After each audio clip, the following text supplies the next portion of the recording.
to go to the moon in this decade and do the other things, not because they are easy, but because they are hard. Because that goal will serve to organize and measure the best of our energies and skills.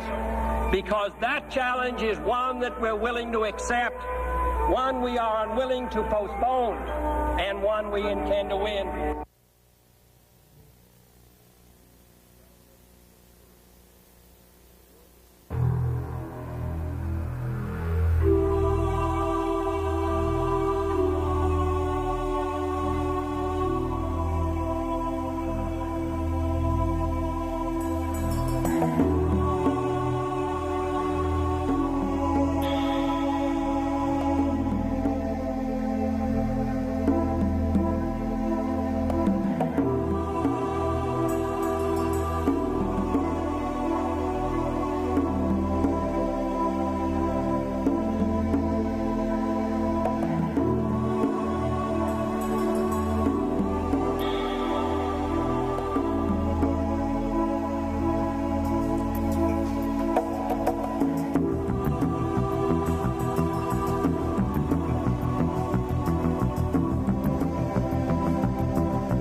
Welcome to the report from Iron Mountain. This report is something you would never believe unless you read it. But you also have to understand the mindset of the government that requested it. And that is one of the most important features of this video.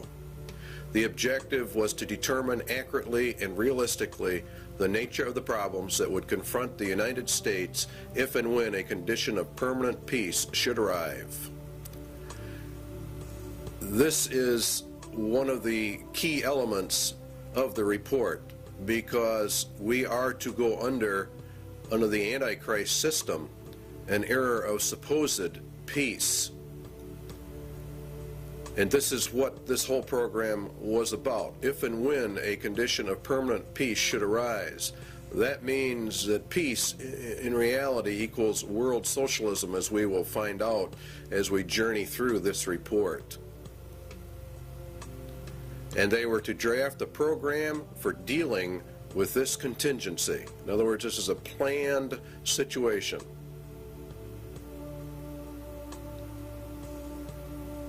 The program equals the agenda, and how do we control the people of America if we move to an era of peace? And not only just America, but the whole world at large.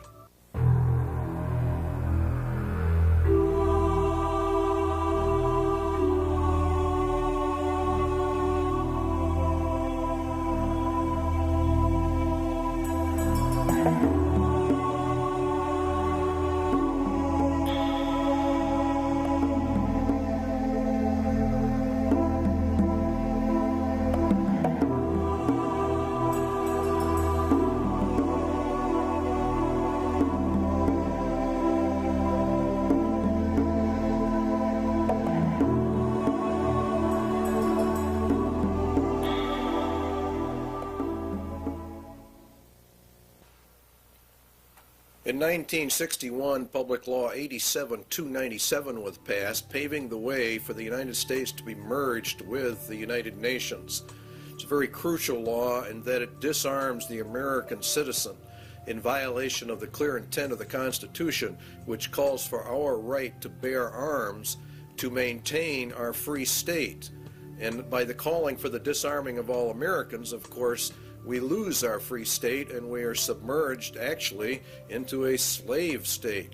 The disarming was to be done by a period of gradual disarmament, and as they were disarming, the United Nations would be built up with a powerful standing army. The evidence suggests a CFR-TC Bilderberg connection, the rich men of the earth, the merchants of Babylon, the killers of the just, according to the Holy Scriptures. The report concerns itself with a globalist agenda, and the conclusions reached have been advanced by these groups. Every one of the conclusions in the Iron Mountain report have been advanced by these groups: Committee of 300, the CFR, TC Bilderbergers, Royal Institute for International Affairs, Tavistock, your Club of Rome, United Nations. It goes on and on. Okay, it began back in 1950, actually. These hearings began to take place in the United States, and the calls for a world government were actually held in 1950. Here's a resolution in Congress that was considered and called for testimony, and it says to provide a true world government through the adoption of a world government constitution. It was a clear intent to place the United States directly under the United Nations and to scrap our Constitution. Universal peace is a prerequisite for the pursuit of that goal, and from the competitive anarchy of nation states, therefore the age of nations must end, and the era of humanity must begin. You will find there's a constant call for the merging of all humanity. Here's a resolution adopted in the United Nations.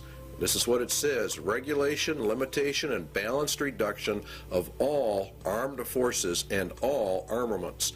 The all armaments means your weapons that you have in your closet for your own defense.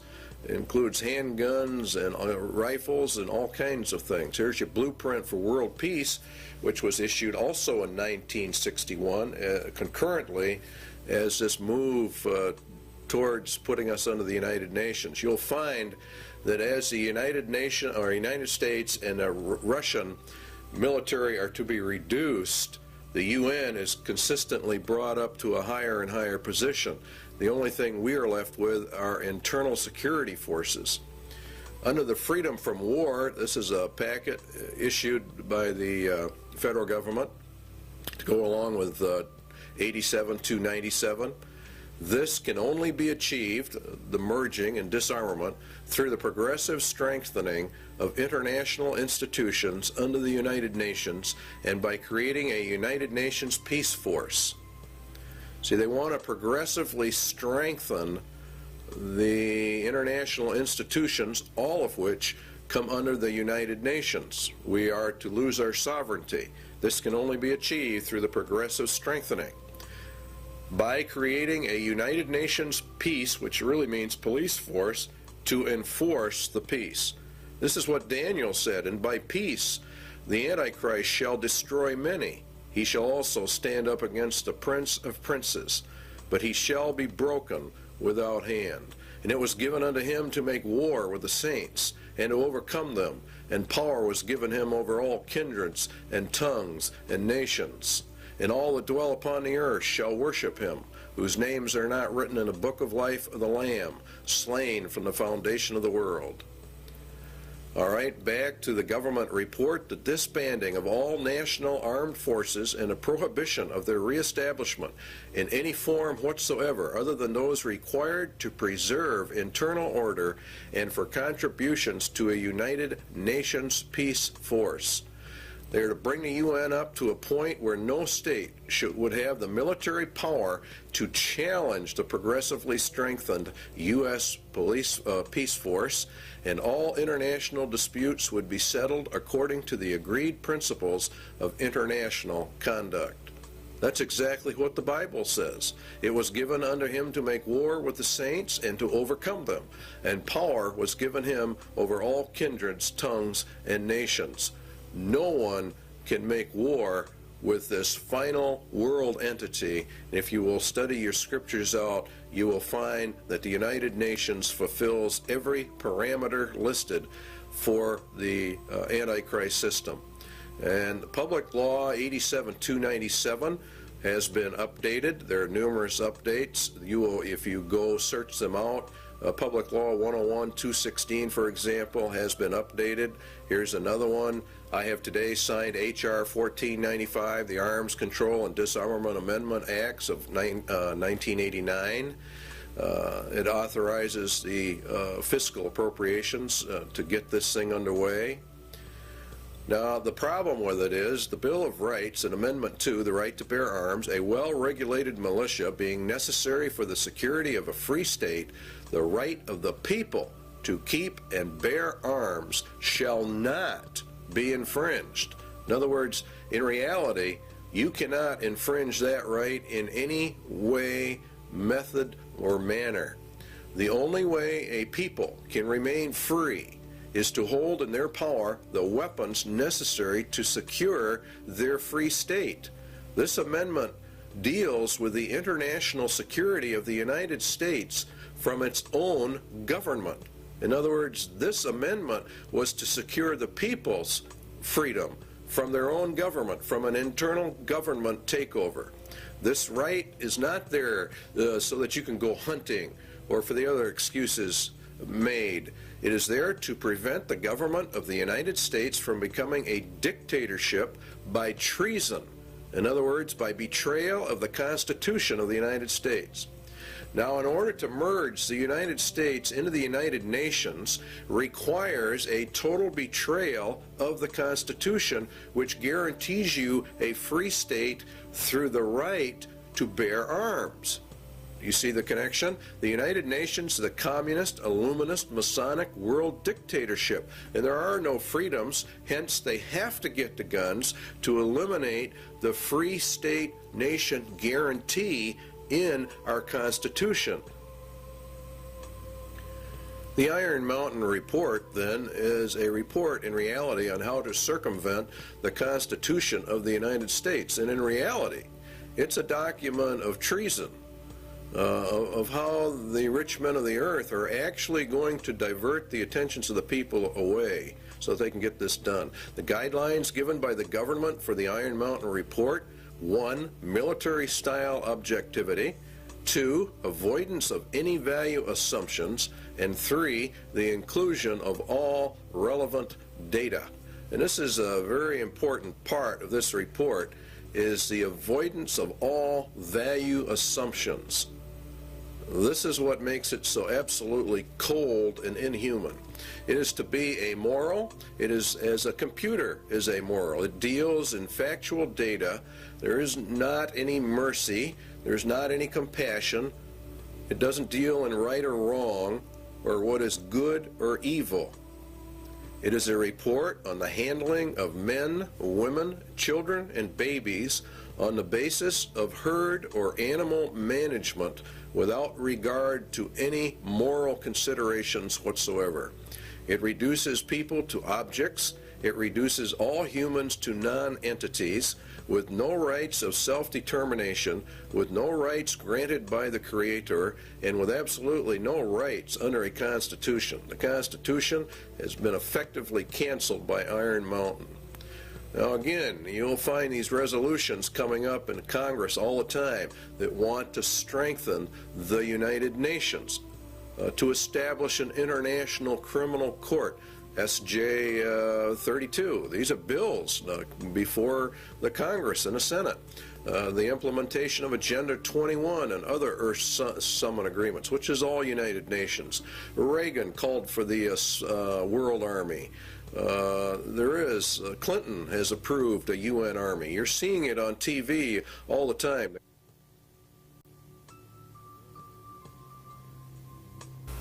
War is required, the glue of the nations, according to the Iron Mountain Report. Is war the scourge of the nations? It is said that war is merely an extension of diplomacy by other means. It is also said that war is necessary waste. But what is war? And why do peoples of the earth continuously fight and die? Why do millions of human families have a member or members that they have lost to this thing called war? What is the reality behind war? Does man have to fight wars, or can he develop a system of peace? And would the development of peace be worse than war itself? The Bible gives us some answers. The rest can be supplied by simple logic and deduction. James tells us that from whence come wars and fightings among you? Come they not hence, even of your lusts, that war in your members?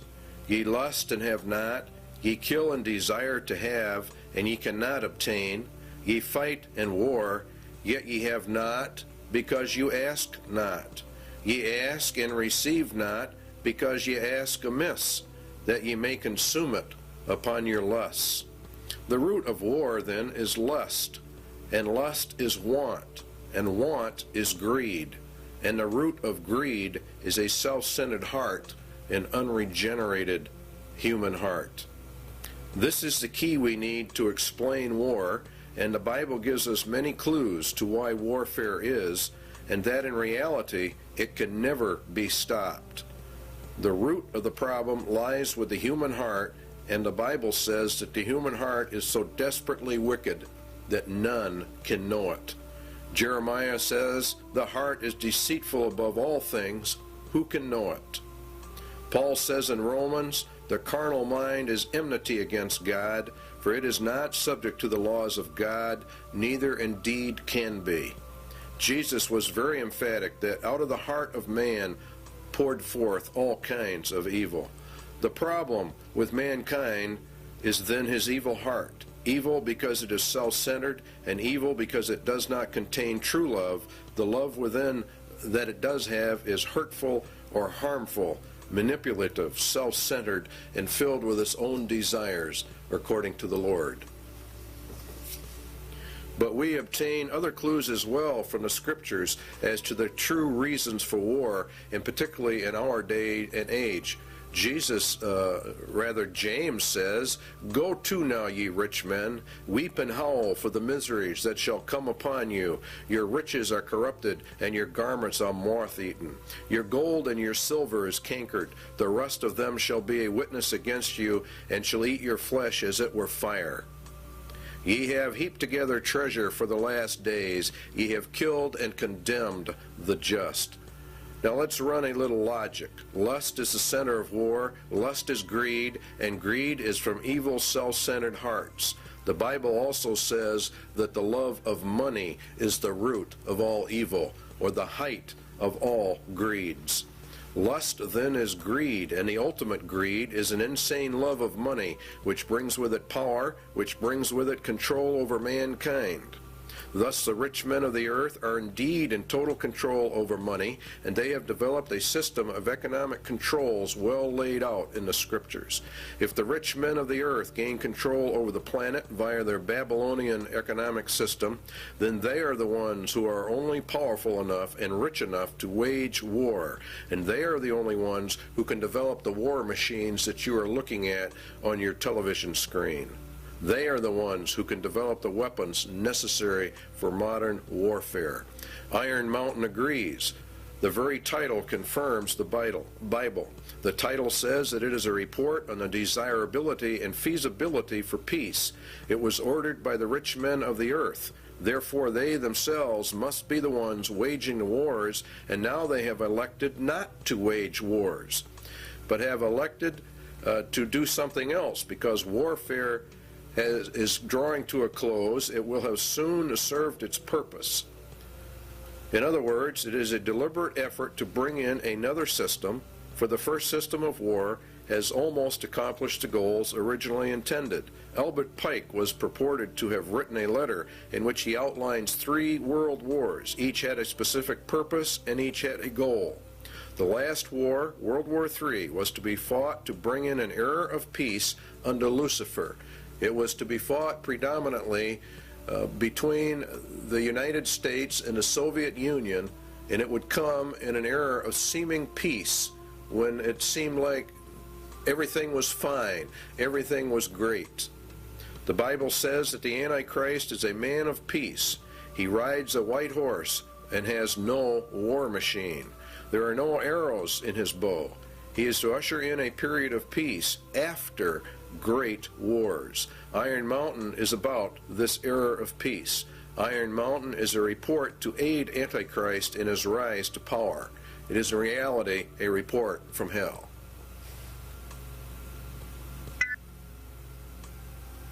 Iron Mountain asks, what can be expected if peace comes? What should we be prepared to do about it? What, for instance, are the real functions of war in modern societies? These are very important questions. The Soviet Union says a peaceful exploration of outer space is the constructive alternative to the plans aimed at spreading the arms race. In other words, we are always going to find that the opposite of war is peace, which of course it is in reality. But what Iron Mountain is getting at is, what are the real functions of warfare, the invisible functions of warfare? What role do they play in the overall structure of human society? For example, the Soviet Union has been on a war footing for years and years. We have, to a lesser extent, in America, been on a war footing. It's been predominantly a Cold War for many, many years, but nonetheless, it has been, and as far as the economics of it are concerned, it has been a war era. It's been an age of war. And what this report is asking about is, what about peace? It is surely no exaggeration to say that conditions of world peace would lead to changes in the social structure of the nations. These changes would be of unparalleled and revolutionary magnitude. As we would transition then from an era of war into peace, what would be the problems? It is an incorrect assumption that war as an institution is subordinate to the social system it is believed to serve. What they're saying here is that nations wage war for reasons other than what they state. War itself is the basic social system within which others are secondary modes of organization, conflict, or conspire. In other words, war itself is the basic social system of mankind. And if we go to peace, we're going to have problems unless we understand that. It is the system which has governed most human societies on record today. Well, this is, of course, very true in our day and age. We have seen nothing but war, starting predominantly with World War I and coming forward. The Soviet Union has had tremendous expenditures in their military, and the United States has likewise. It's been, in reality, an arms race. We're going to find out there is a reason for it. The capacity of a nation to make war is the greatest social power it can exercise. War making, active or contemplated, is a matter of life and death, says Iron Mountain. The misconceptions of war: 1, to defend a military, or defend a nation rather, from military attack by another, or to deter such attack. To defend the national interest, economic, political, or ideological. To maintain or increase a nation's military power for its own sake. Now you see, these are the visible or more obvious reasons why a person would say, well, that's why we have war. But what they're saying is there are more, less obvious, very invisible reasons for why nations have war. And this is the heart of the entire Iron Mountain report. Its conclusion was that war is absolutely necessary. It's an absolute requirement for human societies and nations to come together. It is in reality, they claim, the glue of the nations. The Soviet military machine, or its war-making capacity, is the actual glue that has held the Soviet Union and the Communist Empire together. If they were to move into an era of peace, what would happen? All right, Iron Mountain says it is these invisible or implied functions that are the dominant forces in our society. So what we have to find out then is what are the true functions of war in a society. Why, for example, has the Soviet Union and the United States, both of which are controlled by the rich men of the earth, been on a constant war footing, constantly escalating this conflict? Why are they doing it, and what are the reasons behind it? Economic reasons are: it is a necessary waste that operates outside the normal economic supply and demand system. Warfare creates an artificial demand. In other words, the war system itself, having huge militaries with all of their armaments, with all of the research and developments, creates a demand. This waste of money outside the system, according to Iron Mountain, acts as a counterbalance to the economic growth of the nation. It is progressive for research and development of weapon systems, and it spurs technological advances which spin off and help society at large. Defense spending per se might be countenanced on economic grounds alone as a stimulator of the national metabolism. In other words, war itself, for economic purposes, is a tremendous growth factor. For the political reasons, it's different. A nation is a group of people organized together with a common goal and a national identity. The nation has an outlook or an attitude of how it will deal with other nations, and that's what we call foreign policy. A nation's foreign policy, says Iron Mountain, can have no substitute if it lacks, or no substance rather, if it lacks the means of enforcing its attitude. In other words, if the nation is not strong enough, it doesn't matter what their attitude towards somebody else is. War is itself the defining element of any nation's existence vis-a-vis any other nation. War, then, equals nations because it is the glue of nations and what causes them to come together, and peace would mean the dissolving of the nations. The elimination of war implies the elimination of national sovereignty and the traditional nation state. Please understand the importance of that remark in Iron Mountain. It is the elimination of war that brings us to world government. The war system not only has been essential to the existence of nations as independent political entities, but has been equally indispensable to their stable internal development. Without it, the war system, no government has ever been able to obtain its legitimacy, or in other words, we could say its right to rule its society. War is the basis of that claim to rule, and it is therefore the glue that holds a nation together, according to Iron Mountain. The possibility of war provides a sense of external necessity without which no government can remain in power. The organization of a society for the possibility of war is its principal political stabilizer.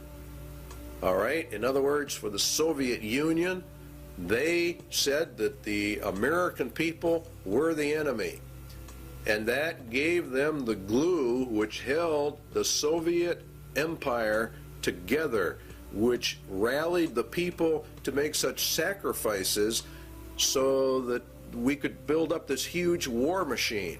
The basic authority of the modern state over its people resides in its war powers. Now that's another very important statement. Therefore, a substitute for the war system must be found in order to control the people and provide stability and legitimacy of government if we go into an era of peace. Now we know that the United Nations is to be that era of peace. So therefore, what they are saying is we have to find substitutes for what war does, the invisible functions of war. We have to find a substitute for that if we are going to go to peace. Obviously, if the war machine is discarded, new political machinery would be needed at once. In other words, as they phase war out, they have to phase whatever they're going to put in its place in to control the people, to control the nation. This is an essential part of Iron Mountain. Until the substitute for war, is developed, the continuance of the war system must be assured to maintain the stability of its internal organization of power. In other words, we have to keep the war system going in order to remain in control. Keep war until all substitutes are in place and running so we don't lose our rulership. In other words, those that are in power are going to remain in power. They've got to figure out a way to do that. So they're going to de-escalate the war system as they bring in a peace system. And the peace system is going to radically alter our societies. What substitutes for war are there? Well, it has to be a universal threat of equal magnitude as that of World War. The immediate loss of life and the immediate thought that blood is going to be shed. It has to be credible, and it must be accepted by the vast majority of the population of any given nation, or in reality, the whole world, if they're going to bring in global peace. Credibility, in fact, says Iron Mountain, lies at the heart of the problem of developing a political substitute for war. we must emphasize that one must be found of credible quality and magnitude if a transition to peace is to ever come about without social disintegration. In other words, really what they're saying is a nation would self-destruct without an external threat of some type. It is more probable in our judgment that such a threat will have to be invented rather than developed from some unknown conditions. That means exactly what it says. They're going to invent a system to accomplish this.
An effective political substitute for war would require alternate enemies.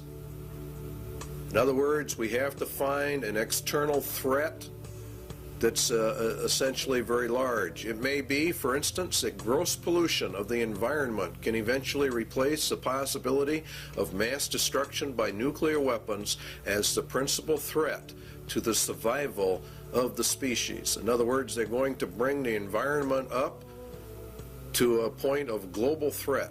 Poisoning of the air and of the principal sources of food and water supply is already well advanced, and at first glance would seem promising in this respect. It constitutes a threat that can be dealt with only through social organization and political power.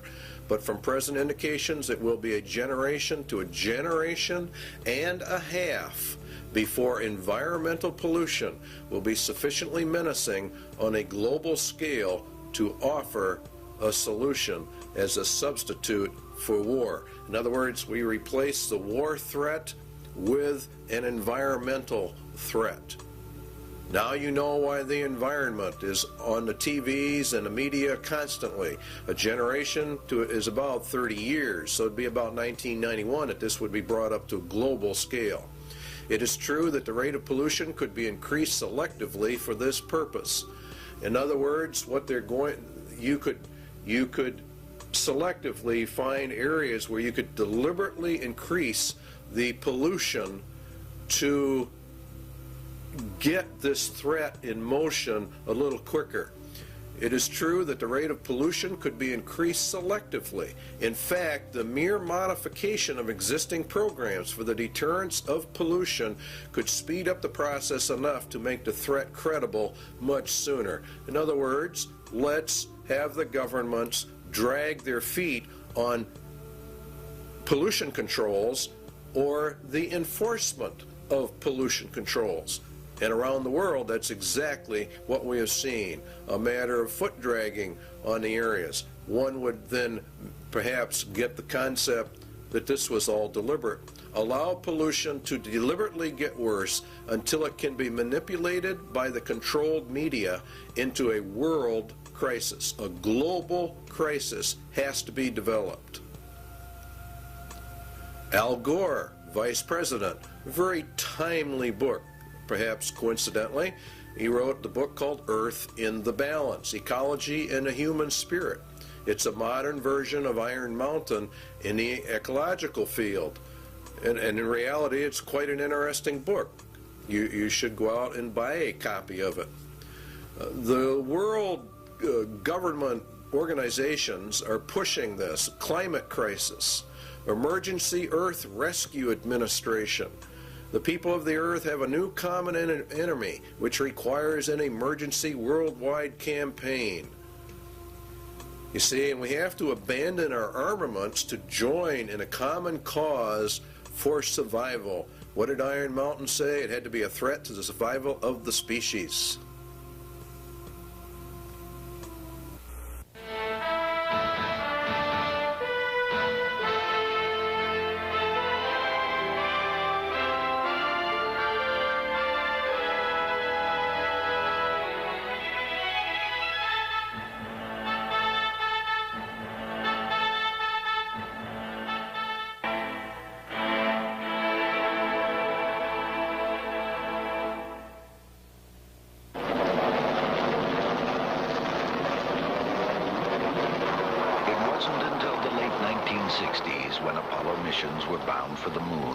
First able to see complete pictures of the Earth. Environmentalists began to look at our planet as a single fragile ecosystem. Now we are intensely studying the thin halo of atmosphere that surrounds and protects Earth. It recycles the air we breathe, regulates climate, and acts as a protective barrier, filtering out much of the sun's harmful radiation. Last year, an international group of scientists proved that ozone, the key element in this filtering process, is being lost at an alarming rate over the South Pole. In fact, a sizable hole develops over this area each winter. Without ozone, the sun's harmful radiation will destroy life on Earth. A group of man-made compounds called chlorofluorocarbons, or CFCs, used as refrigerants, cleaning solvents, and in some plastic foams, are to blame for this environmental problem. They eventually make their way into the atmosphere and destroy ozone. According to Dr. Brian Toon of NASA's Ames Research Center, it is a global-scale environmental problem. This really marks the first time in the history of environmental science where human beings on one side of the planet have done something to the planet that has significantly affected it globally and on the far side of the planet from where the original pollution took place. Using the beautiful seaport town of Stavanger, Norway as a base of operations, an international team of scientists assembled this year in an emergency effort to make a detailed study of the North Pole. Most of the work was performed aboard 2 NASA aircraft. This is the ER-2. For the mission, special wing pods are attached containing atmospheric chemistry analysis equipment and a host of other instruments. Typically, flights are made about 12 miles up, along the fringes of space, right into the layers of atmosphere directly affected by ozone loss. The ER-2's research partner is a modified DC-8. It flies at lower altitudes, but has increased fuel reserves, which allow it to cover more territory, even flights directly over the North Pole. Inside, the DC-8 is actually a complete scientific observatory, loaded with sensing instruments. Scientists perform their experiments and are able to map results right on the spot. This instrument contains 4 lasers capable of shooting light many miles up into the atmosphere. The light reflects back to the plane and provides scientists with a cross-sectional map of ozone concentrations as well as aerosols, or regions where ozone depletion is capable of occurring. Initial results from both aircraft indicate that high concentrations of CFCs have been found at northern latitudes, primed for ozone destruction. When combined with high-altitude ice clouds, the right amount of sunlight and confined slow-moving masses of air, ozone destruction occurs. As a result of this airborne mission, scientists were able to confirm the process and predict areas of depletion. International policymakers have met in hopes of limiting the amount of CFC production and recently agreed to phase out its use by the year 2000. Many scientists worry that this may not be soon enough. Again, Dr. Toon. With the ozone problem, for example, when you release chlorofluorocarbons to the environment, it's decades to centuries before those are removed. Researching safe economic replacements for CFCs is a vital part of solving this serious environmental issue. Thanks to the intensive work done in the last few years, we know why ozone depletion exists. It is now up to the world community to take responsibility for the future of our global environment.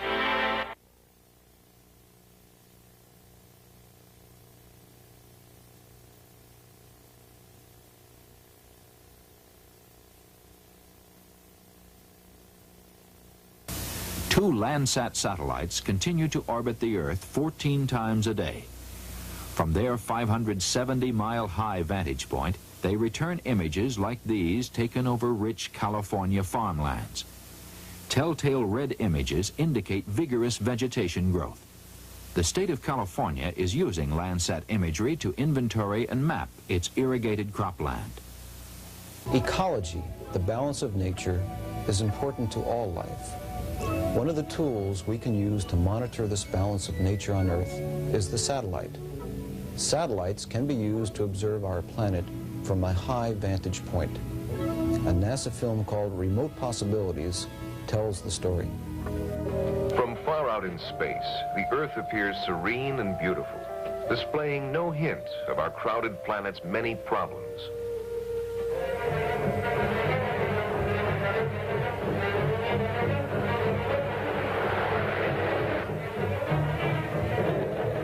As we have used and changed our planet, we have become aware that in many ways we are exhausting it. Exhausting our food supplies, our sources of energy, our natural lands, exhausting the potential of even the once seemingly limitless oceans. Management of Earth resources is at a critical stage. It has never been more important that we understand the environmental relationships of our planet. Scientists are striving to apply the technology of the space age, the quest for more and better information about these complex relationships. In 1972, a new kind of satellite left the launch pad and rose to an altitude of 910 kilometers from Earth. There it settled in a circular orbit around the planet. This satellite, called Landsat, opened a new era of Earth resource management.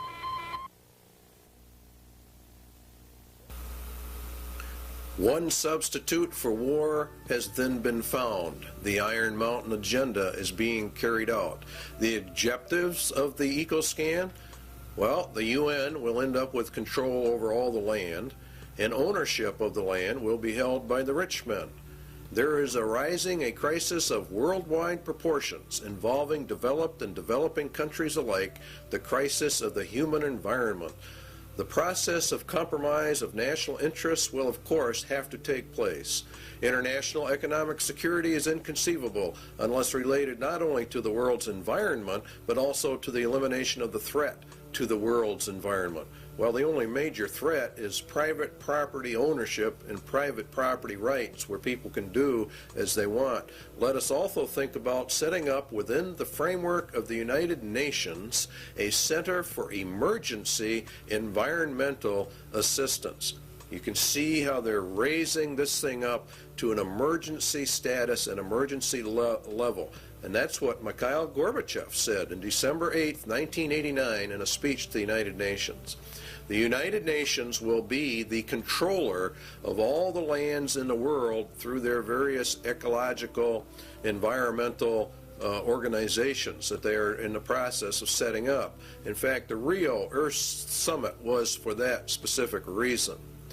Now, it's owned by the rich men. That's who owns the United Nations. That's who actually runs it. Eco foundations of the World Wildlife Fund, Heritage Trust, Nature Conservancy, etc. There's a lot of them, and you have many UN organizations. And the rich men of the earth sit on the boards of directors on all of these groups. These groups are buying up huge chunks of private land for conservation, they say, and to preserve the earth. And of course, all of it is to be owned by the rich men. And what they cannot purchase by normal means will be taken under zoning controls, DNR regulations, or other land grab means via governmental authority and regulation. All land will be under strict eco-controls because, after all, we are now involved in the middle of an eco-emergency, and it's nothing but a scam. It's really a debt for land swamp is another part of it. The international bankers loan and control the monies to all the countries, and through interest have driven them into huge debt status. The debt of the United States is in the trillions. The bankers then come forward with a new plan. They will take the nation's land, and then they will cancel the debt of that nation. It is called a debt for land swap. This land will be held by a World Conservation Bank, owned, of course, by the rich men of the earth. They will then own all the land, all the resources, all the food. They become the absolute masters, and all the people become the slaves. It's a perfect scam. It's a perfect system. Because the eco threat is now global, then obviously it can only be controlled by a global authority. And guess who that is? Why, of course, it's the United Nations. Now, the eco scam is being pushed by every organization that's involved in the environment. Even Time magazine ran an article on the endangered earth.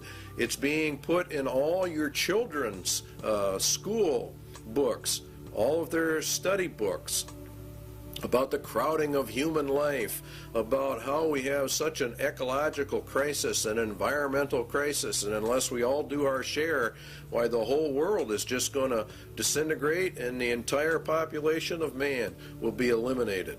That's according to them. It's very interesting that Daniel said of the Antichrist that he shall divide the land for gain. In other words, he takes over all the land and divides it up amongst these various foundation groups. And that's exactly what's happening.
It has been hotly argued that such a menace would offer the last best hope for peace by uniting mankind against the danger of destruction by creatures from other planets or from outer space.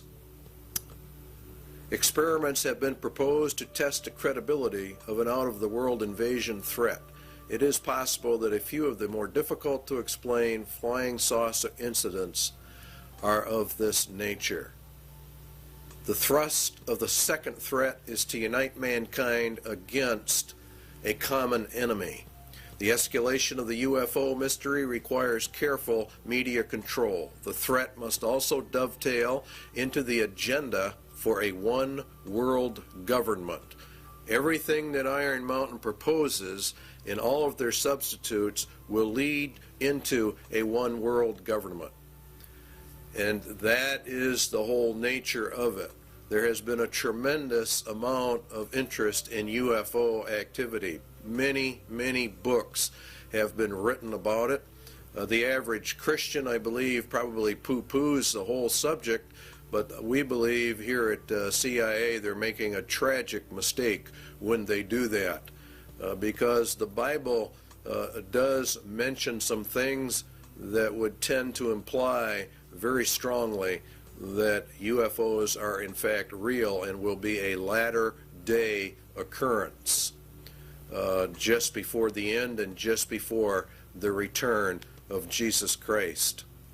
As you can see, here's a book for Christians, UFO End Time Delusion. It is part of the grand delusion that God is going to cast down upon man for the rejection of Jesus Christ in the end. There have been many books written about the government's cover-up of the UFO experience, and that the United States government knows exactly what is going on, and we would agree with that from the viewpoint of the scriptures, that the people of the world, the governments of the world, the highest levels of the powers that be, know exactly what's going on when it comes to the UFO mystery. They do because their mind is controlled by Satan, and he is the author of all of this. It's part of the grand delusion in the end.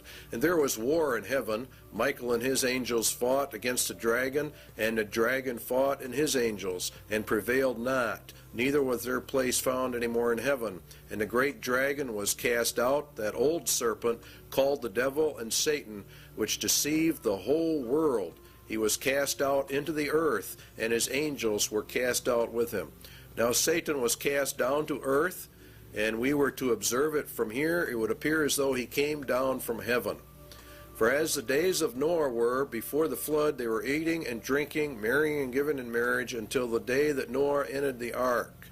Now Jesus said, so shall it also be. And the days of Noah were quite a few. He lived 950 years before and after the flood. He was there when men began to multiply on the face of the earth, and daughters were born unto them. And the sons of God saw the daughters of men that they were fair. Now, the book of Enoch gives us some information about that. It happened after the sons of men had multiplied in those days, that the daughters were born to them, elegant and beautiful. And when the angels, the sons of heaven, came down, you see, they took wives, each choosing for himself, whom they began to approach, and with whom they cohabitated, and teaching them sorcery and incantations. The whole situation is one where these were literal fallen angels that came down and mated with the daughters of men, and they produced a race of giants, according to the book of Enoch, and many ancient writings give this interpretation to the sons of God mystery of Genesis 6. And what is interesting is that they said they would return. Now the Spirit speaketh expressly that in the latter times some shall depart from the faith, giving heed to seducing spirits and the doctrines of demons. Now the word seducing comes from the word planos, which, if you do a word study, comes all the way back to where we get our word planet. Could it be that the interpretation is, in the latter times some shall depart from the faith, giving heed to impostors from other planets? That would be the most literal translation, and that is also exactly what is happening. These impostors are actually demons pretending to be from outer space. It is part of the grand delusion. For this cause God shall send them strong delusion, that they should believe a lie, that they all might be damned who believed not the truth, but had pleasure in unrighteousness. They reject the concept of creation, even him whose coming is after the working of Satan with all power and signs and lying wonders. This would result in UFO contacts of the first, second, and third kind as Satan sends his advance guard to prepare man for the grand delusion.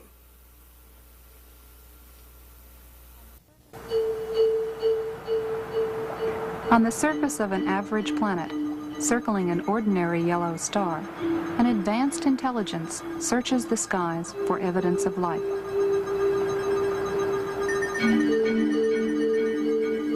Directed by even higher intelligence, machines with brains of silicon patiently sift through faint shards of radio data for the unmistakable signal that will indicate the first sign of life beyond Earth. Now plans for the most sophisticated SETI search ever focus on the Goldstone Deep Space Communication Complex in California's Mojave Desert. It is the site of tests for a possible future NASA project, one not yet funded. The full-scale NASA system, when operational in the next decade, would be billions of times more powerful than the sum of all previous searches.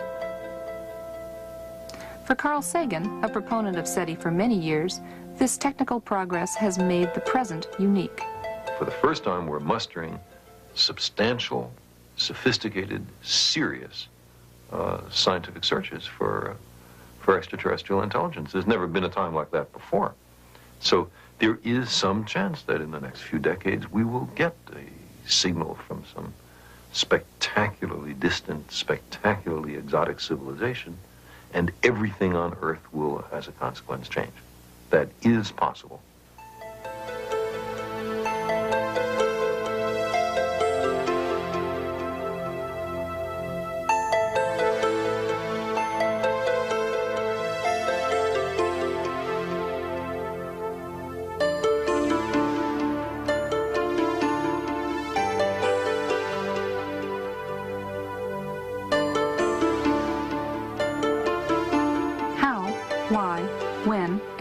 To search for life beyond Earth has been debated for centuries.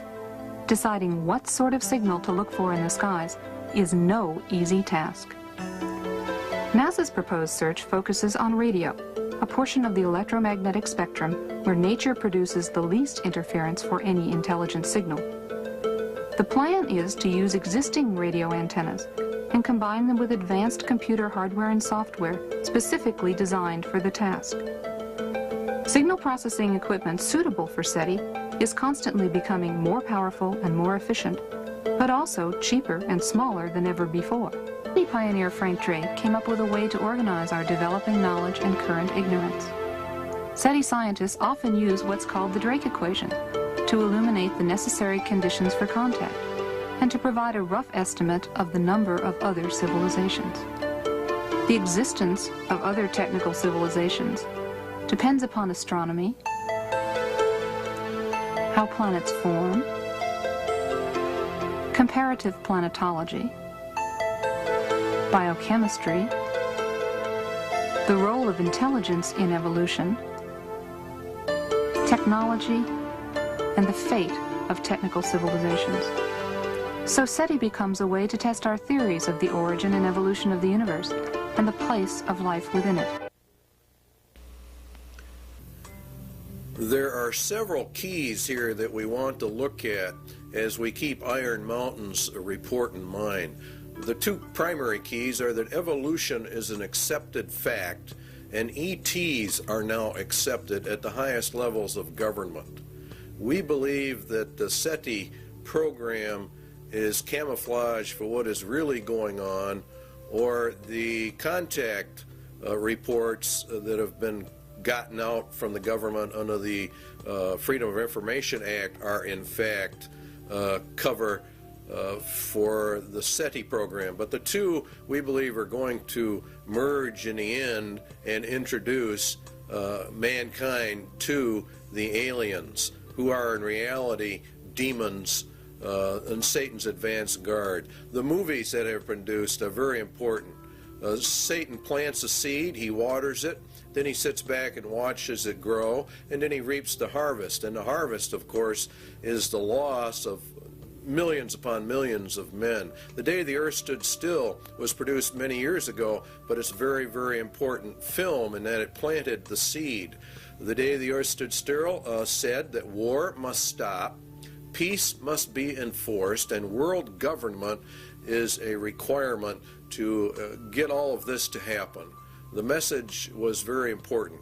E.T., a very, very popular movie, taught us some things as well.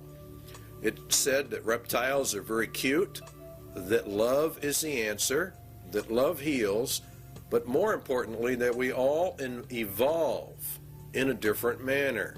You're going to find evolution at the bottom of all of these movies. And Star Wars is another one.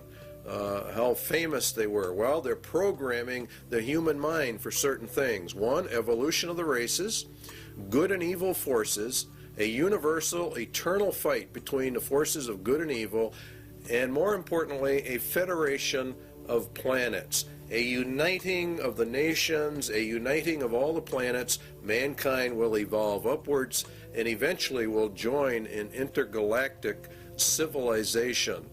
And this is the important keynotes in every one of these movies. Close Encounters of the Third Kind was a very, very important film. It bases itself on evolution. Two, that the United Nations is a central player in that movie. The U.S. military is connected to the United Nations in that movie, and that mankind will join interplanetary civilization. It starts by contact, by exchanges of the races. In other words, some of our people go there, and some of their people come here. Now, something surfaced not too long ago called Majestic 12, that dealt with government contact with aliens. A lot of people laugh at this document and think it's a hoax. Our research against the Bible would say that it is not a hoax, that this actually is legitimate and that contact has been made.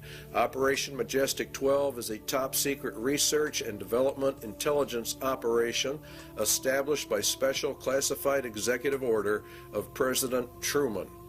Now, this took place back some years ago. Very interesting, however, what Majestic 12 sets up. A rancher reported that a UFO had crashed in a remote region of New Mexico. You might have even seen this replayed on Unsolved Mysteries. They ran a series on this. A secret operation was begun to assure recovery of the wreckage of this object. Aerial reconnaissance discovered that 4 small human-like beings had ejected from the craft. All 4 were dead. News reporters were given the effective story that the object had been a weather balloon. They are discounting the UFOs to the public while they gather the evidence secretly. The biological and evolutionary, there's your key, processes responsible for their development has apparently been quite different from those in Homo sapiens. Evolution is then a proven fact insofar as the government is concerned. They have accepted evolution as an established fact. The aliens then did not evolve as we did. This is the very basis of the grand delusion. It's creation versus evolution. Evolution is essential for the grand delusion because men reject the creation of the world and people by Jesus Christ. So it's very important you understand that evolution is the keynote. The ultimate intentions of these visitors is completely unknown, the report said. But if you read the Bible, you will know they are demons, and you will know they are the advanced guard of Satan, and that they are setting up the world for its final ruin and taking of people into eternal hell. UFOs are real. There's no question about that they are real. The only question is what are they? And if you take the evidence of the scriptures, definitely we believe here at least that they are the sons of God returning just exactly as they said they would. All the occultic literature talks about this. Now there is an area out west called Area 51, Groom Lake. There's also Tonopah. There are several areas from which Project Red Light was developed. It's a top secret testing program for alien technology for defense purposes. This is very interesting that a lot of this stuff is being leaked right at this moment as we get into this. A congressman said, "I have no comment as to what is going on in Area 51. That was Congressman Harry Reid, and he went out there to visit the area because the Air Force had made a land grab, and he went out there on behalf of his constituents to find out why. It is said that President Eisenhower signed a treaty with actual aliens in 1957. The swap was they could take our people for experimentation, and we would get technology in exchange. In other words, the aliens come to Earth, we take their technology to build our defense mechanisms.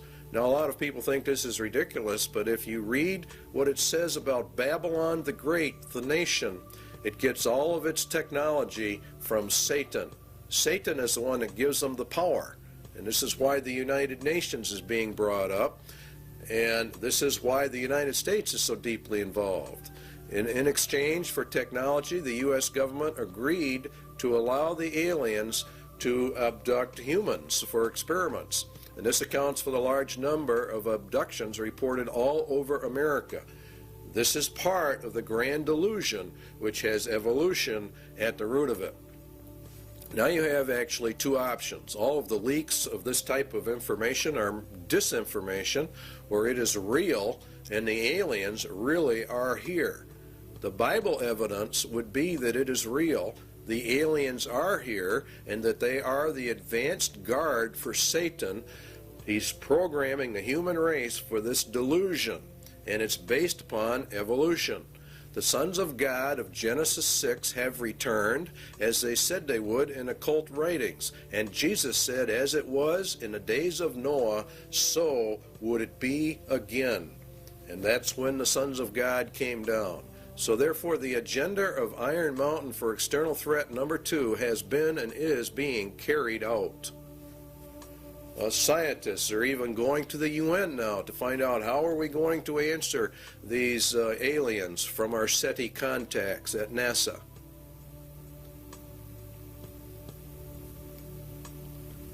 They believe the UN should do all of this. And so you see it elevates the United Nations to power. And this is very important because part of the Iron Mountain agenda.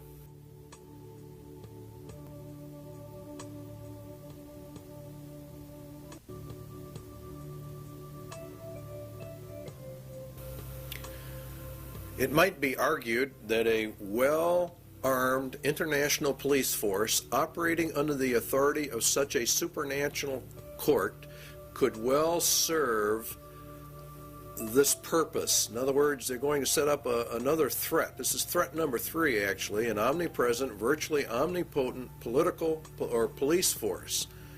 It's an international police force.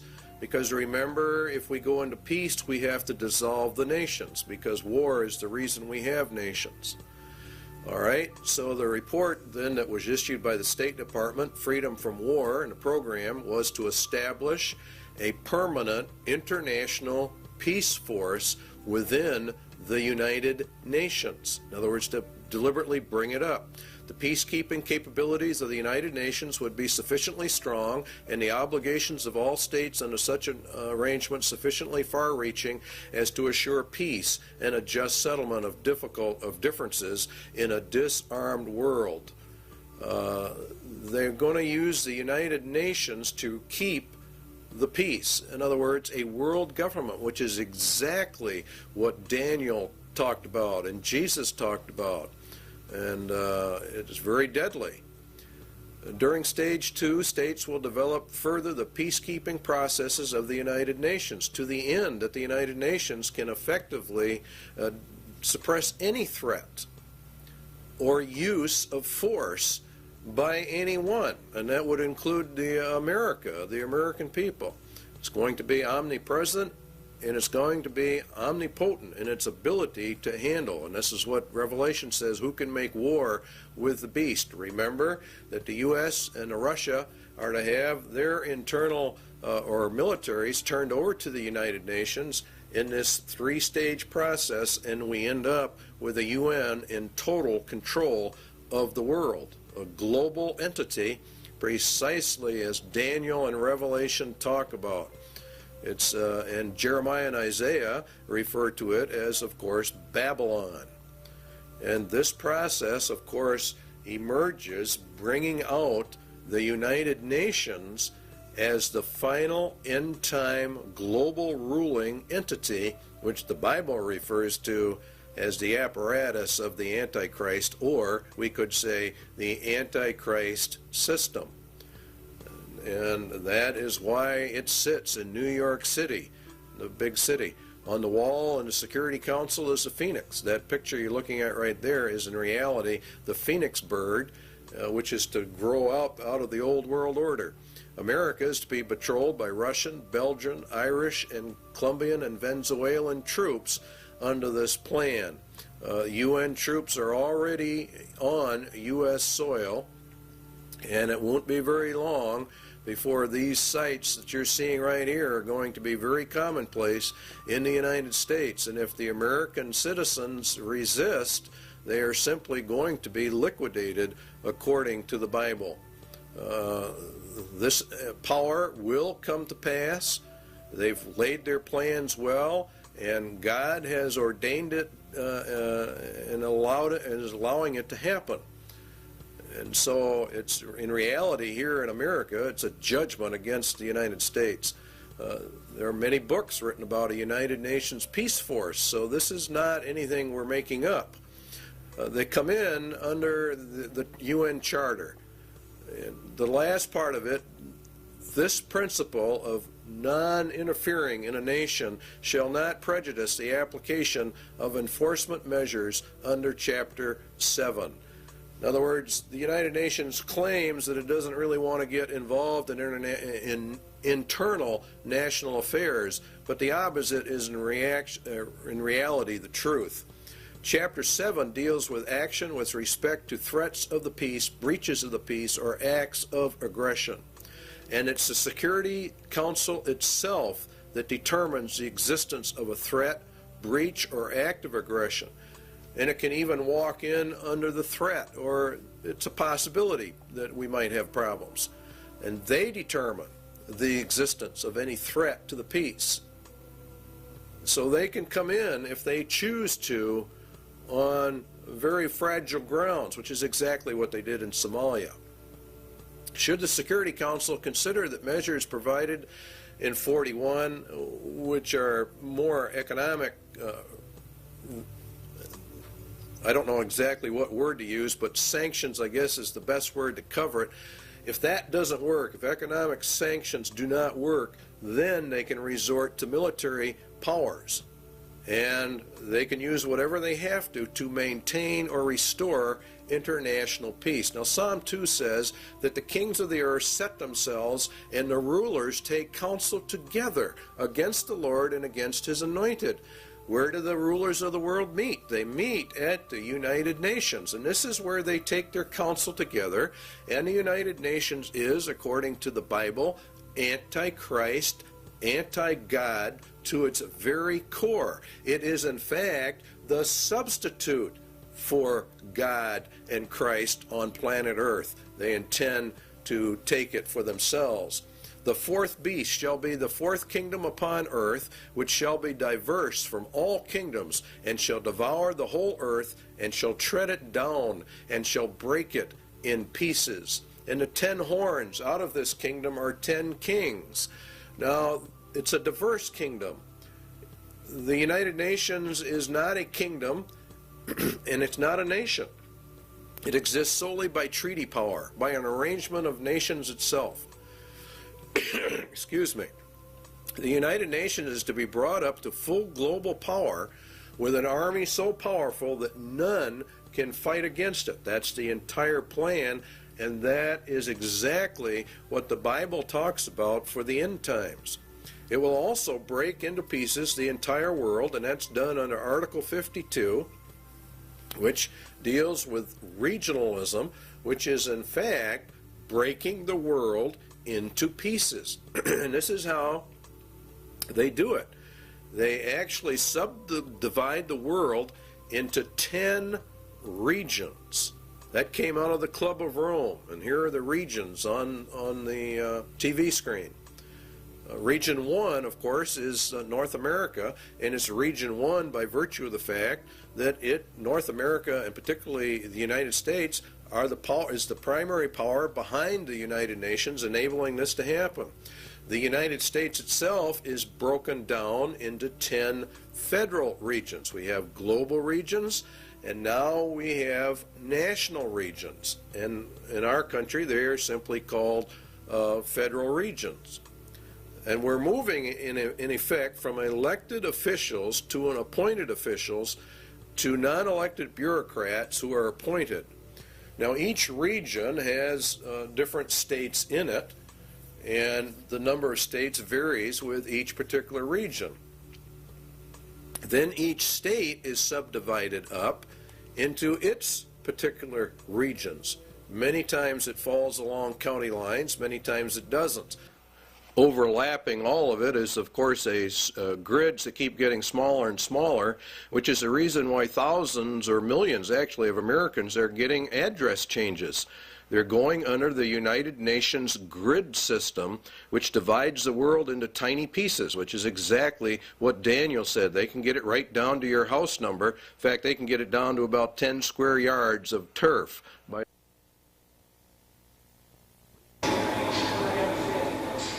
Recently, NASA's Landsat 4 satellite, shown here just before its trip into space, was launched from the Western Test Range by a Delta rocket. This Landsat is the fourth in a series of NASA spacecraft designed to continuously collect accurate information on Earth's resources. More than 100 nations will make use of the information gathered by Landsat 4 in land use planning, mineral exploration, and agriculture. Landsat project scientist Dr. Vincent Solomonson described a new instrument on the satellite called the Thematic Mapper. In urban planning, the Thematic Mapper will be very effective. Features that were blurred or hazy over cities as viewed by the multispectral scanner on Landsats 1 through 3 will be seen much more clearly from the Thematic Mapper. And as a result, urban planners will be able to manage and monitor the spread of the urban sprawl into the surrounding countryside. The major receiving and processing facility for Landsat data is located at NASA's Goddard Space Flight Center in Greenbelt, Maryland. After completing its 3-year mission, Landsat 4 is designed to be retrieved by the space shuttle. Okay, standing by for up telemetry command reset. So what we have are 10 federal regions.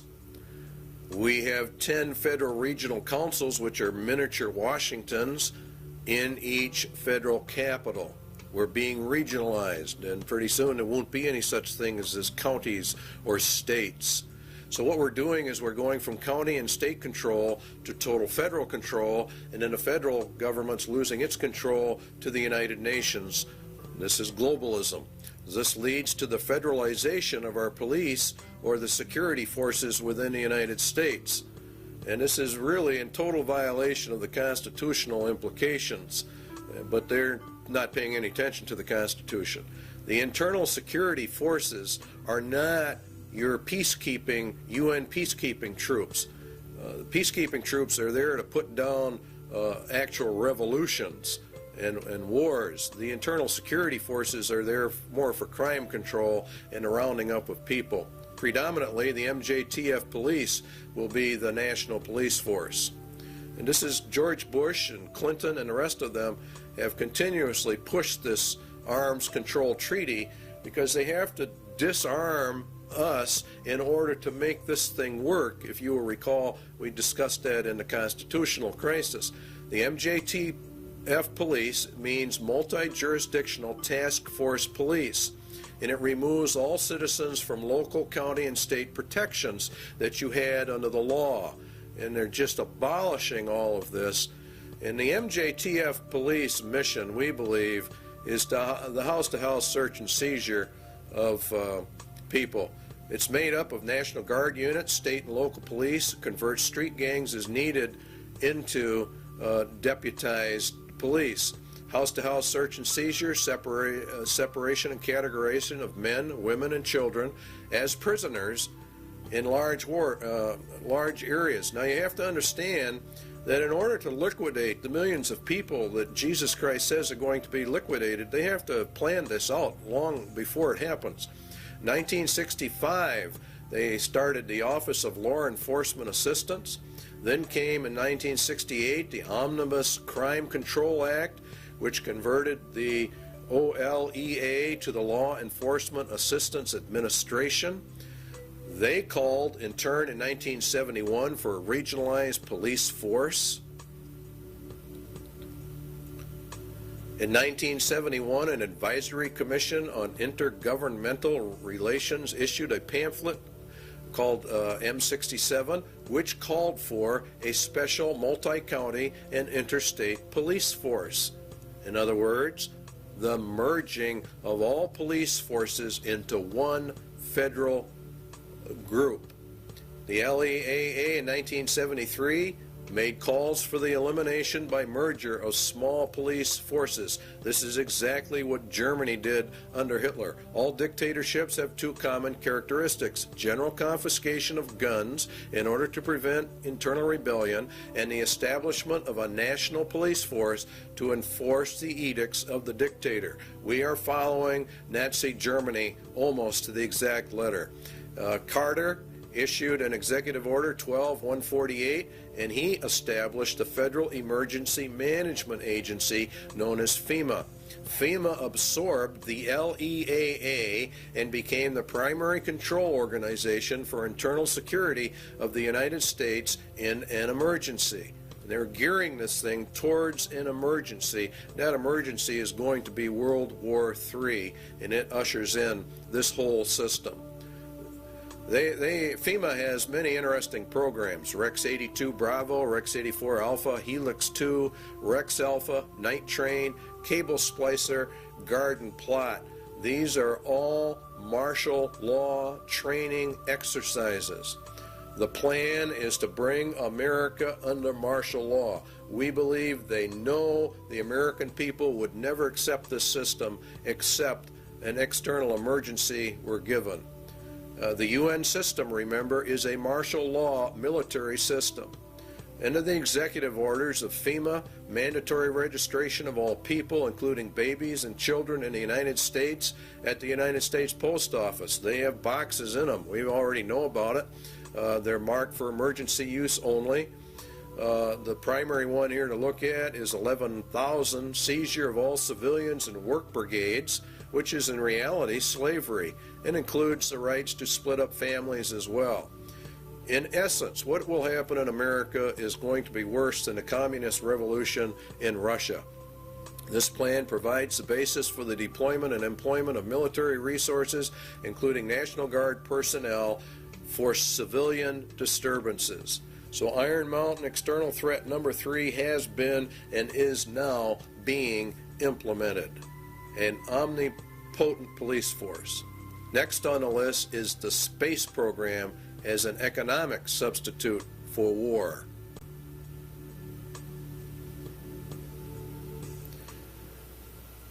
It is the development of a long-range sequence of space research projects with largely unattainable goals.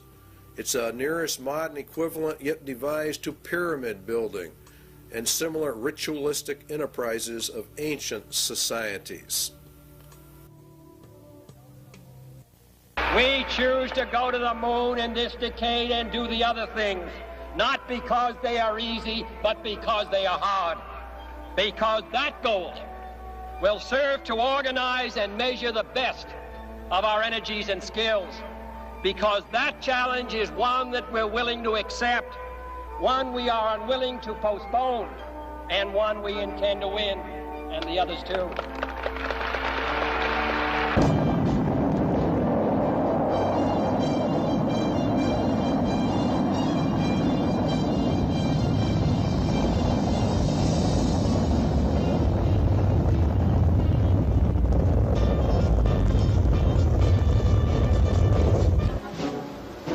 Everything associated with the Saturn V was huge. The rocket itself, the building where it was assembled, and the crawler transporter that carried it to the launch pad. The fully loaded Apollo Saturn V was 363 feet tall. Its main engines alone generated 160 million horsepower, and its fuel pumps pushed fuel to the engines with the force of 30 diesel locomotives. As Saturn V lifted off Launch Complex 39 for the first time, it weighed more than 2,800 tons.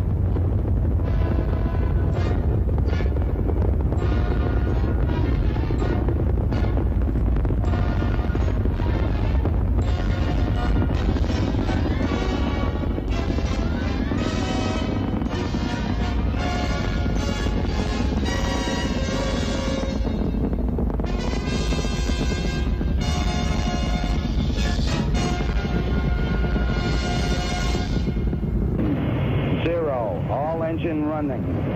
Liftoff. We have a liftoff. 32 minutes past the hour. Liftoff on Apollo 11. Tower cleared. We got a roll program. Neil Armstrong reporting the roll and pitch program, which puts Apollo 11 on a proper heading.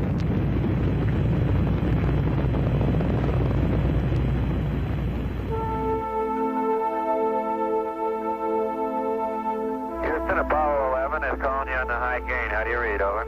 Roger, loud and clear on the high gain. Eagle, you're looking great. Coming up 9 minutes. We're now in the approach phase. Everything looking good. Altitude 4,200. Houston, you're go for landing, over. 40 feet down, 2.5. Picking up some dust. 30 feet, 2.5 down. Straight shadow. 4 forward. 4 forward, drift into the right a little. 20, down a half. 30 seconds forward, just. Good. Hey.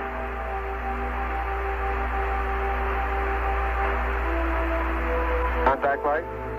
Tranquility Base here. The Eagle has landed. That's one small step for man, one giant leap for mankind. Across the country and around the world, the Apollo 11 crew were welcomed back as heroes.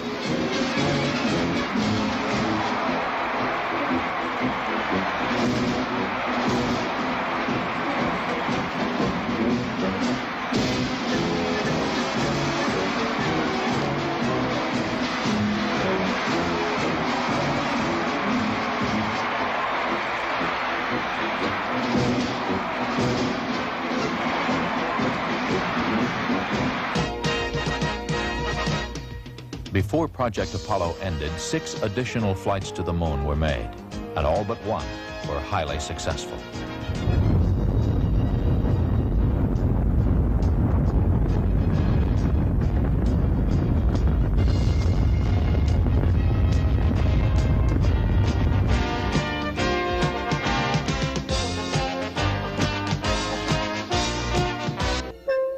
Then ASTP, Apollo-Soyuz Test Project, a joint endeavor between the Soviet Union and the United States.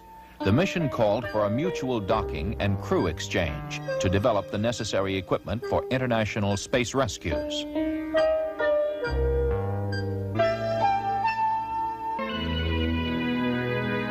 We looked back at planet Earth with Landsat remote sensing satellites. Crops, forests, pollution, all can be photographed in great detail to help us better manage our Earth's resources.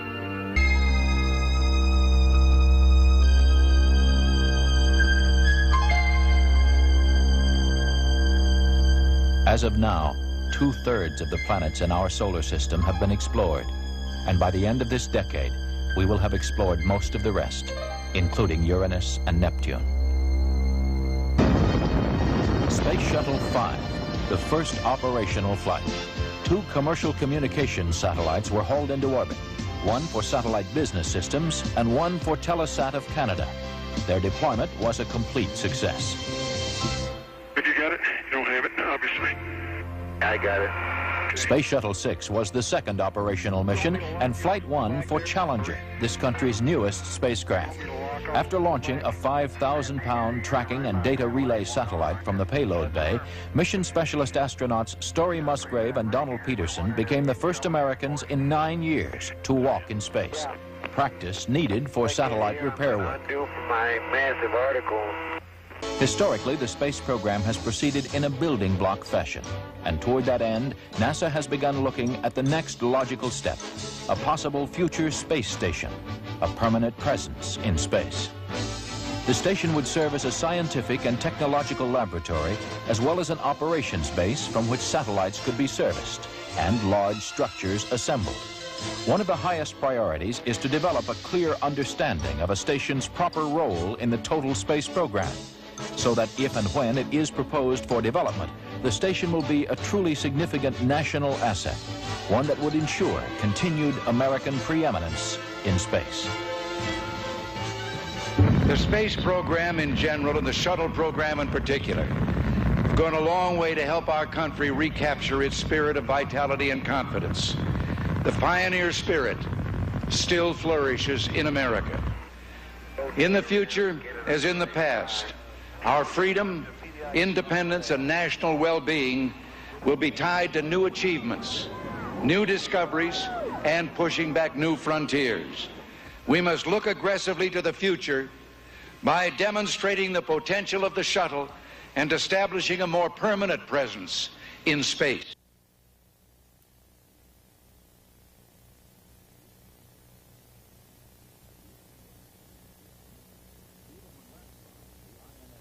Even when ratified, the INF Treaty will not totally eliminate the nuclear threat to Eurasia.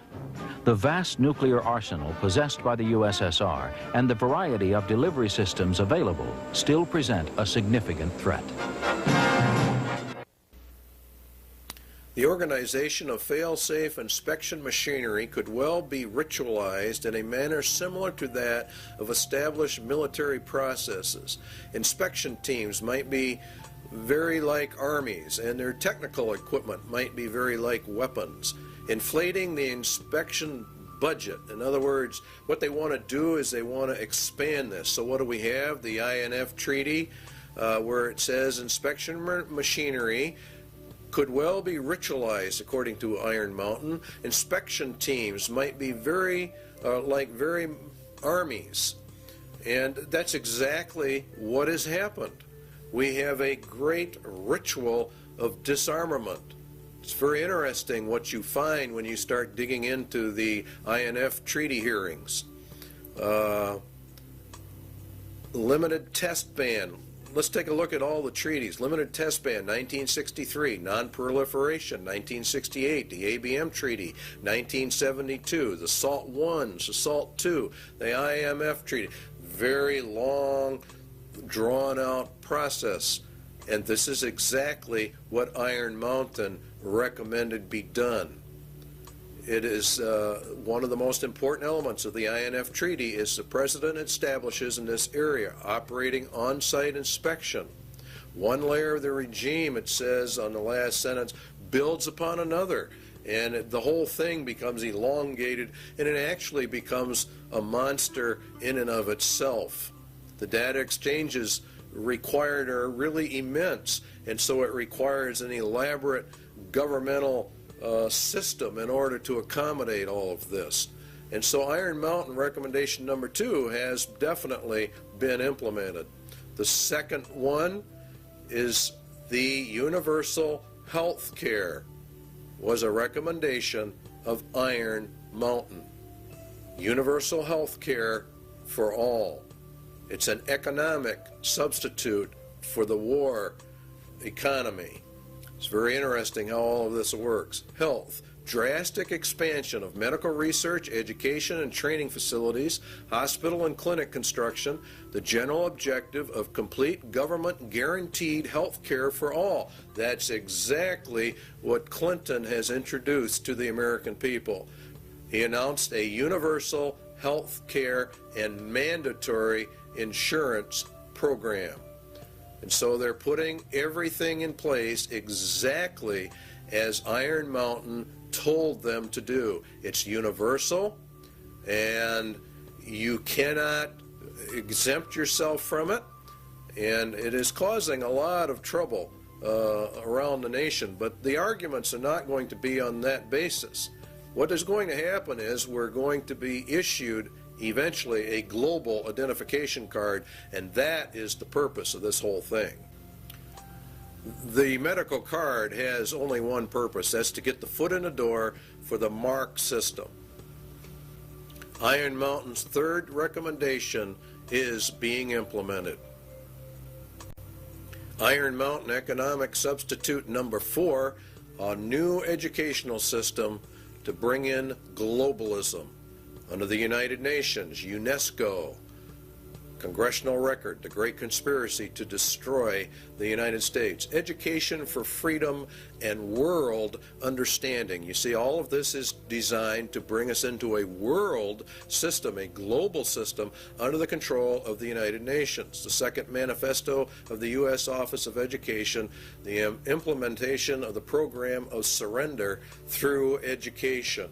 In other words, they destroy Americans' national pride and put us under the United Nations. And the NEA is leading in this. They even say it themselves, teaching about globalism and the world system. They say enduring peace cannot be attained until the nation states surrender to a world organization. This was found out during the Reese Committee hearings in Congress. Putting the evidence together, we conclude the NEA has been an important element in the tax-exempt world to indoctrinate American youth with internationalism, which is synonymous with a lot of communist, illuminist, whatever you want to call it. The Iron Mountain agenda is being carried out.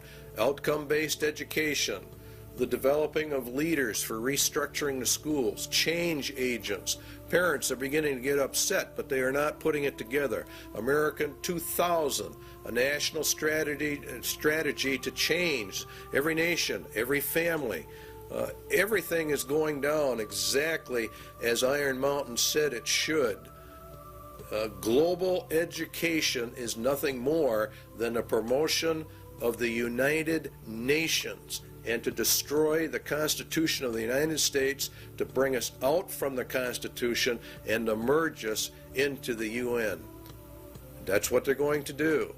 To improve learning and teaching by providing a national framework for educational reform, to promote research, consensus building, and systematic changes needed to ensure, you see, everything has to be changed.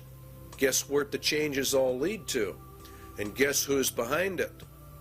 If you look, Robert Mueller, former UN Secretary General to the UN, member of the Planetary Citizens, wrote the Global Core Curriculum. Marilyn Ferguson, the Aquarian Conspiracy, New Age. This is all being integrated into the educational system of America. And it's called America 2000. And it is extremely subversive. The national and international power play for education. It's going to go through because God has decreed it will go through. And UNESCO is behind it. Gorbachev, we parted with the old world, rejecting it once and for all. We are moving towards a new world, the world of communism. We shall never depart from it. Books are on the market explaining all of this, so we don't have time in this video to get into it. But Iron Mountain Recommendation 4 is being implemented. Iron Mountain Sociological Substitute for War, Slavery. Another possible surrogate for the control of potential enemies of society is the reintroduction in some form consistent with modern technology and political processes of slavery for the control of potential enemies of a society. Anyone that does not agree with the New World Order is an enemy of society and is therefore subject to slavery. Detention centers and concentration camps, work camps, are associated with forced labor, which is in reality slavery. Seizure under the executive orders of all civilians in work brigades, that's forced labor, that's slavery, which includes the rights to split up families. There are concentration camps, detention centers all over the United States set up under FEMA, under Rex 84, and there are presently, to the last count we had, 130 such facilities in the United States of America.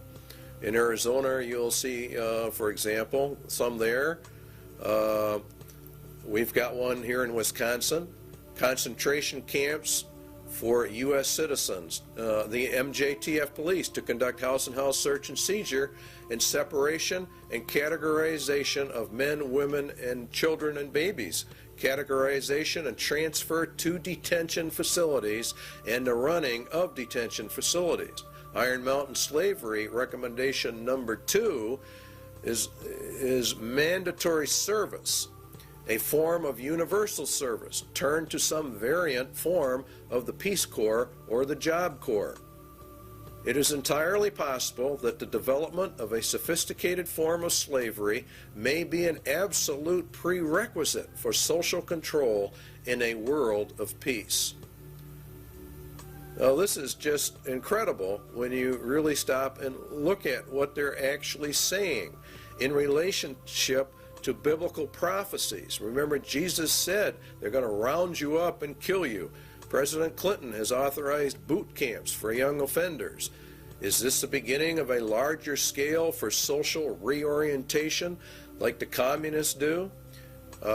America 2000, the national plan that's going into our schools, requires mandatory community service. There are calls going out all the time. Bush and Clinton have called for mandatory community service for all youth, up to, say, 2 years, mandatory service. You can serve in the service or some other place, but you are going to serve. So the substitute for war is being implemented.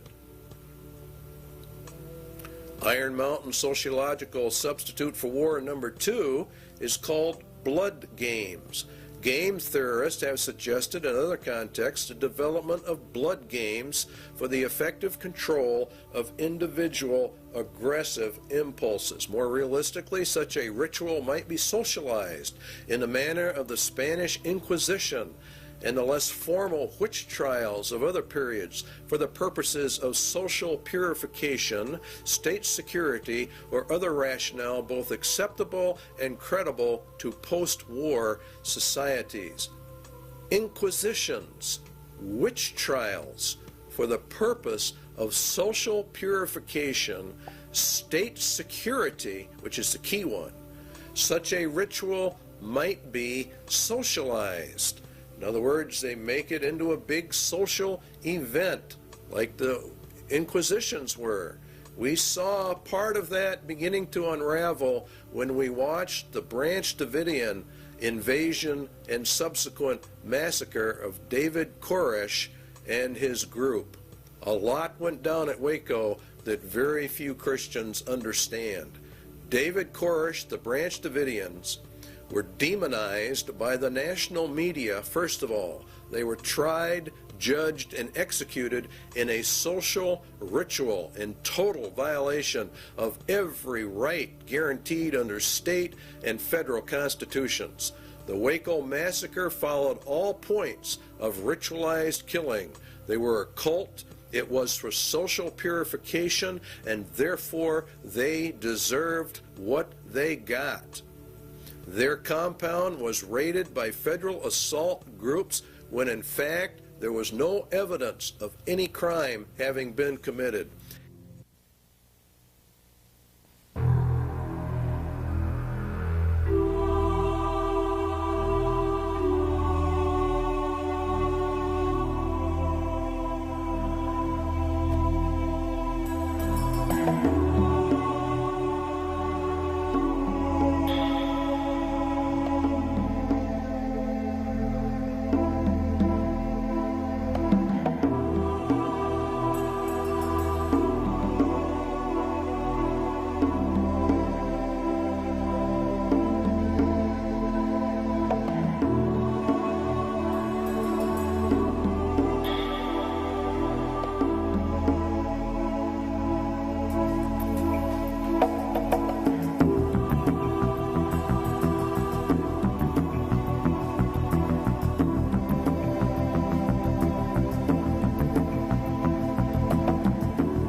Yesterday's action ended in a horrible human tragedy. Mr. Koresh's response to the demands for his surrender by federal agents was to destroy himself and murder the children who were his captives, as well as all the other people who were there who did not survive. He killed those he controlled, and he bears ultimate responsibility for the carnage that ensued.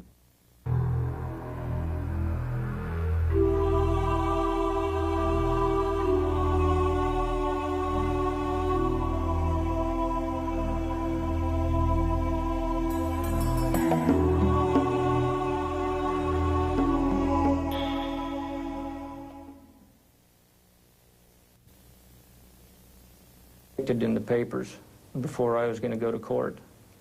They called me the white supremacist and all that.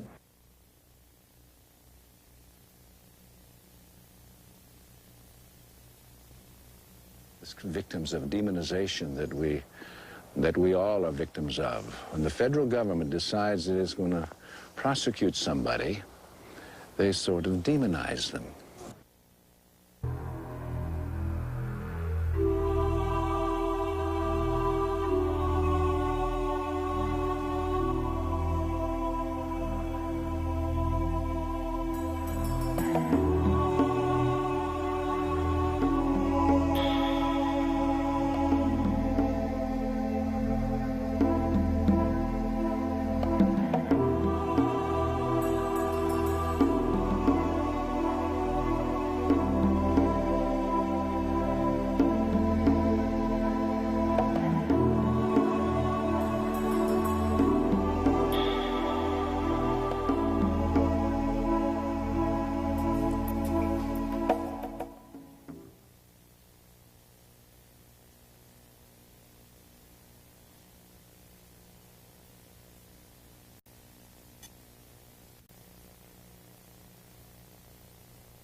began to ring out. Well, do you want to give your federal agents that leeway to just say, when they kill American citizens, that things just went wrong? We just have a mother here dead, we have a little boy dead, and that just things went wrong.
During the Weaver trial, it was admitted by federal agents that they had been ordered to kill the Weavers regardless of any threat family members posed to government personnel. Now, I want you to think about how serious that is. What was the charge against Vicki Weaver? What crime against the state had she committed that warranted her execution by the federal government? Indeed, she was not charged with any crime whatsoever, yet the U.S. government ordered her shot on sight, a virtual killing. It was murder in the first degree. It is cold-blooded, ritualistic, social purification because the Weavers held a viewpoint not politically correct. The Weaver case, along with the Branch Davidians, proves we are in the middle of the final battle for the Constitution of the United States. There are many, many enemies within America that want to get rid of our Constitution and destroy our rights. The war has now shifted from a paper and legal war to an overt shooting war, and we feel it's going to get far worse. They came against this thing to see what the reaction of the American people would be, and they found out that the American people cheered them on. So we are ready for a complete takeover. Spotlight put out a small publication on FEMA in case of emergency.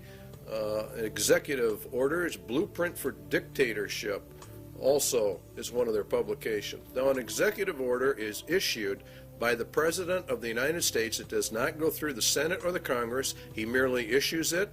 It's put in a federal register, and within 30 days it has full effect of law, and nobody passes upon it. Now, that's fine, and he has some rights to do that, but not contrary to the Constitution of the United States. FEMA developed national security emergency plans for the regulation of immigration, nationals of enemy countries, plans to implement laws for the control of persons entering or leaving the United States, develop intergovernmental and interagency law enforcement plans and counterterrorism programs to interdict and respond to terrorism incidents in the United States that may result in a national security emergency. To interdict and respond to terrorism incidents in the United States. Now, this is a key that they're beginning to use. Under the new Crime Control Acts, particularly under the Crime Control Bill number 8, which is now before the Congress, a protester can be charged with terrorism. And this paves the way for the government to declare all those who oppose the New World Order as terrorists and therefore imprison them because you will be a political dissenter. To develop law enforcement plans to respond to civil disturbances. These people know perfectly well there's going to be major disturbance when this thing finally comes in. So they want all bases covered by law. So that's their rationale. They will legally be able to do this. You don't think it's going to happen. This is exactly the executive order issued by George Bush to quell the Los Angeles riots. L.A. went under martial law. Very few people understand what that means, but it means, in essence, that the Constitution in Los Angeles was totally suspended. And it says in there that units and members of the armed forces of the United States and federal law enforcement officers will be used to suppress the violence. In other words, they're federalizing everything, and that's what happens under martial law, and to restore law and orders. They can also call up members of the National Guard. That's a key point. They're militarizing the nation. They're putting it under military law. If Americans do not want the New World Order and they resist, America will go under immediate martial law rather than through the staged program into a martial law system, which is what the UN is. Also included to coordinate all federal agencies assisting in the suppression of violence and the administration of justice. Martial law suspends the Constitution of the United States. The UN is to be brought up to full power, and it will rule through martial law via a three-tier military martial law system. The first one we're going to actually look at is called FinCEN, and FinCEN, from the data we can get, it's not only a financial controlling sector, but it has to do with other things.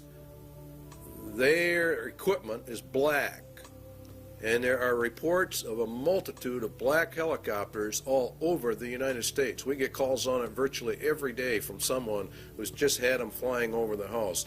The FAA says that the black paint schemes are used on helicopters by the Drug Enforcement Agency and the U.S. Army Special Operations.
Here is a map of FinCEN locations in the United States, and these are confirmed, they claim.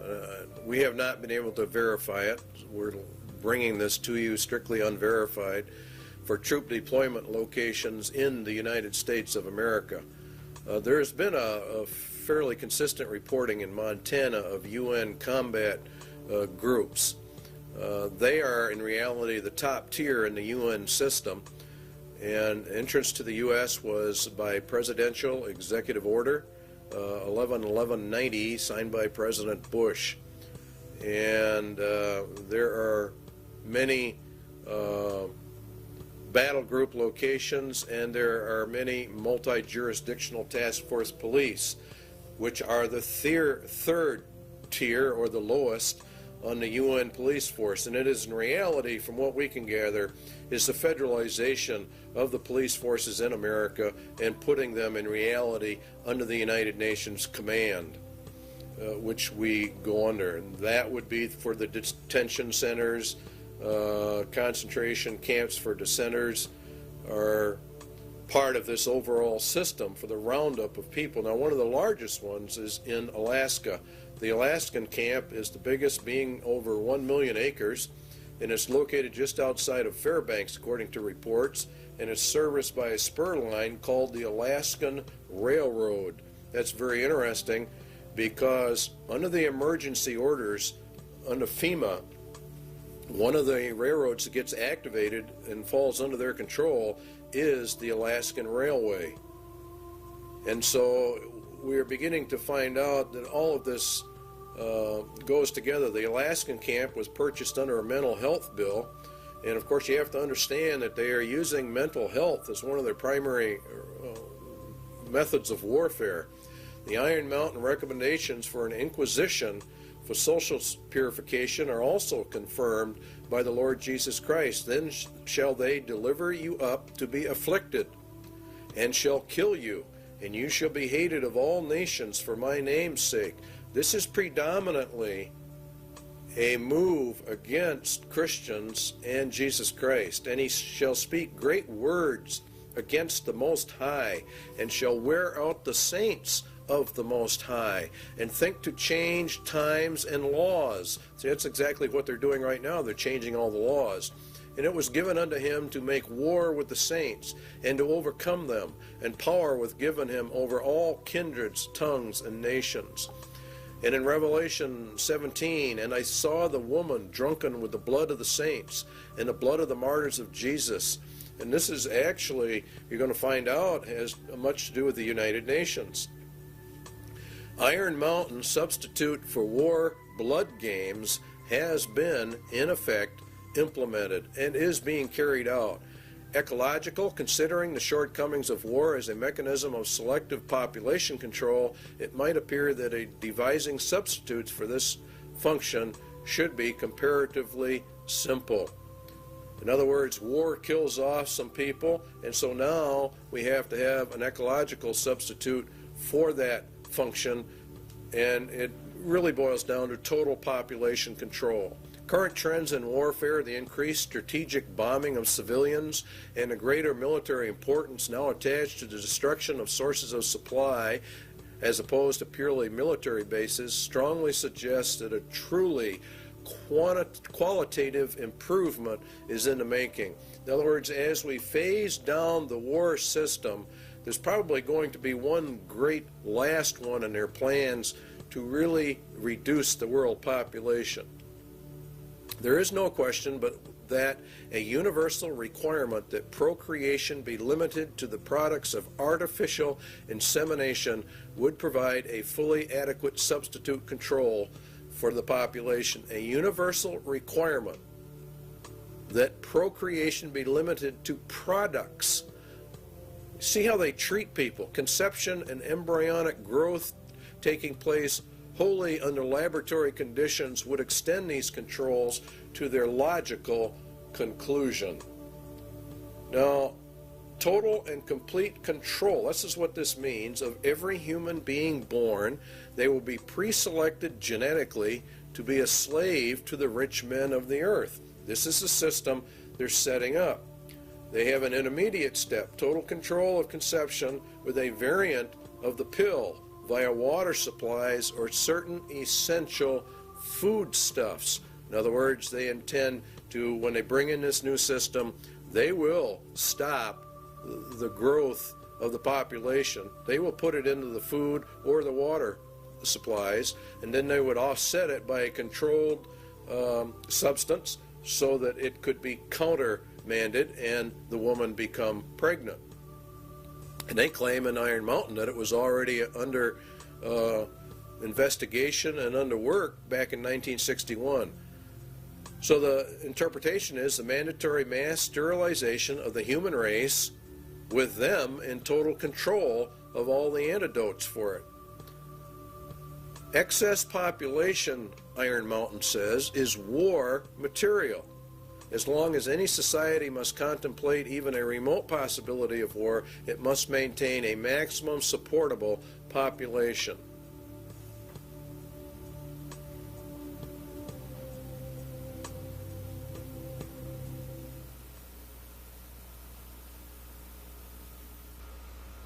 When the auditor finally gets his hands into the balance sheet.